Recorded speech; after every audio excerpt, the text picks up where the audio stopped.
everybody. Today, I want to talk about the importance of getting back to yourself. After you've been in an abusive relationship, you have probably lost touch with who you are. You've probably lost touch with what you stand for, what's important to you, what your values are, what means something to you in this world.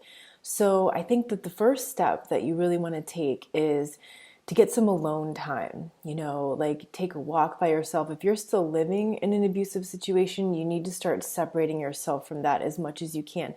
Get some alone time, even if it's like, walking around the neighborhood, going to the gym, going to the park.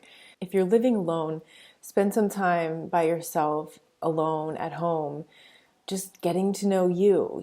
Don't be afraid of this. And if you have like a big barrier to being alone and like this like desperate obsessive need to be around other people, you really want to take a look at that. And usually that's like a big sign of codependency. That's you feeling like you're not enough alone. That's you feeling like you're not okay alone, like someone else has to be there. And usually you probably think like someone has to be there so you can take care of them, right? And so this isn't about anyone else. This is about you. This is about finding out what you want to do, what's important to you, what you value, what is meaningful to you in life. And when you're in an abusive relationship, it's like your identity has been slowly eroded.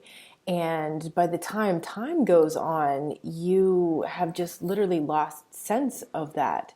So that's why you want to spend some time alone, so you can get to know who you are again and remember that you have values, that your values and what you believe in isn't necessarily what your abuser is into and what they believe in. And you've probably just gotten swayed a little too much in life. And that's why you've gotten away from who you are. If you don't know what your values are, you might even do things that you regret later, that you wish you didn't do, that you got talked into doing or pressured doing.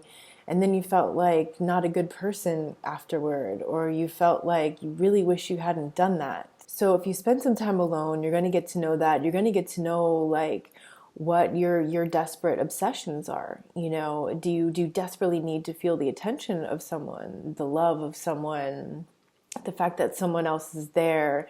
If that's the case, you really want to work on that, and ask yourself why. Like, why aren't you enough? Why don't you want to do that? If you have an aversion to spending some time alone, it's because of that.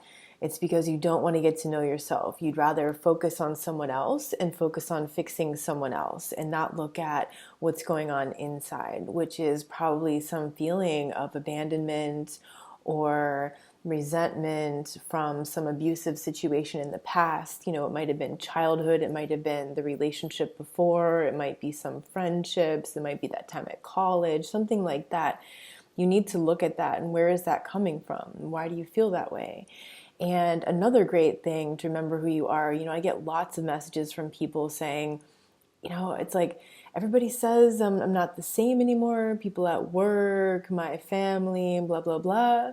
And yeah, that's a sign, because the people who really love you and know you. And they know, like, when you get into this abusive relationship, you're not the same person. You're not behaving the same. There's something really different about you. Maybe that's like depression, maybe it's like exhaustion, maybe you've developed some physical health issues, maybe it's just more of like this, psychological state of anxiety and nervousness, and maybe you're just constantly obsessing about this person and talking about, this abusive person constantly. Like your true friends notice that, your loving family members notice that, and hopefully they're going to call you out on that. And if you need a reality check, you need to go spend time with the people who truly love you, who truly care about you, because they will tell you who you are. They will tell you you're not the same person. Something's going on. This isn't like you. So you want to spend time around people who truly love you, who truly support you, who are not judging you, who are not living in denial, who are not encouraging you to stay in an abusive relationship or trying to manipulate you to serve them. Like, these are genuinely loving people, not like another abusive, manipulative, toxic person. So spending time alone, getting to know yourself, getting a reality check from the people who love you, and spending time with people where you can create sort of this healthy human way of relating, a healthy form of intimacy. And by intimacy, I mean like emotional intimacy, like the deeper human connection, like keeping it real, talking about real things, like not just talking about the weather and sports and reality TV and entertainment gossip. I mean like really going to the core, like what's important to you, like what's meaningful to you in life, like what is your life like really deeply relating to a person. And maybe this is just like as simple as cooking a meal together and hanging out, or going online and finding out about something interesting that's happening in the world and talking about that, or maybe a book that you read and something that you learned from that you wanted to share, or just whatever is really meaningful to you, something that has true value to you. And if you don't know what your values are, that's a really good place to begin. If you're trying to redefine yourself and who are you, and get yourself back after this abusive relationship, it's really good to do a deeper look at your core values. And if you want some help with that, I've created an exercise. You can download or listen to the free audio recording on my website. It's week number 6 of the Self-Healing After Narcissistic Abuse series. Week number 6 is about your values and vision. And there's an exercise in there to get to know what your core values really are. Because a lot of times, like, we think we know what our values are and what's important to us, but we don't really take a look at them. We don't really deeply look at them and write it down and examine what are the most important things to us. Like, what do we most believe in? What is the most meaningful to us in life? And until you're really clear on your values, then you don't even necessarily know where to draw your boundaries, right? Because you want to draw your boundaries around what's important to you, right? Around what you want to protect in your life, what's really meaningful, what you really love and believe in. Another great thing you can do to really get to know yourself is to take a little trip on your own. And maybe you can't afford the time or the money to take an extended vacation somewhere far away. So this can be as simple as like going downtown for the day, or if you live in the countryside, going and exploring some kind of natural area for the day by yourself and spending some time by yourself and just checking in with yourself and seeing like, how do you feel? What are you noticing? What kinds of thoughts are you having? Like, really shake things up. And you'll notice that as you're walking around, like, thoughts and things are stimulated, right?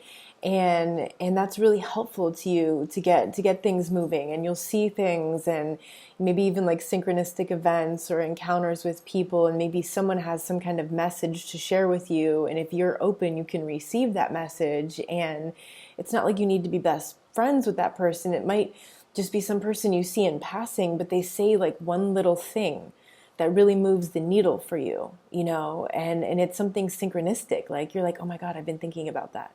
Wow, right? And it just shows up. So you definitely want to take advantage of some alone time to get to know yourself better, and don't be afraid to do that. Don't be afraid to spend some time alone to really get to know who you are, because you know what, at the end of the day, like, if you don't know you, how are you going to know yourself in a relationship? You're just going to get lost in that relationship, lost to someone else. You're not going to know what you stand for and what your values are. And when that person starts abusing you, how are you going to recognize that? How are you going to notice that that person violated a boundary, crossed the limit, that that person is now compromising something that's really important to you and who you are? So take some time alone, spend some time alone, get to know yourself, get to know your values, do that exercise if you haven't already. And when you really need that reality check from someone else to know, like, what's going on? I don't really know. Get a reality check from your loving support network, and they will remind you who you are. They'll remind you that the idea that you have of yourself now after that abusive relationship is like totally convoluted. It's not at all the person that you are. It's not the person that they know, and it's not the person that you want to be. You just forgot. You got slowly conditioned to accept that. You got slowly conditioned to compromise what's important to you. You got slowly conditioned to believe that you had to do something to please someone else, or they wouldn't love you enough, or you weren't good enough, or you weren't smart enough, or you weren't whatever enough that that person said to you. And whatever that is was like what they were using as the carrot to keep you there, and keep pleasing them. So you really want to take a look at that. Your identity has probably really been compromised in that relationship, and getting to know yourself is a very important step. So I want to wish you lots of love and give you a big hug, because I know it's really hard and I know it's really painful. And if there's something I can help you with, please let me know. If you like this, hit like. If you think this might help someone that you know, please share this with them. I'll see you soon.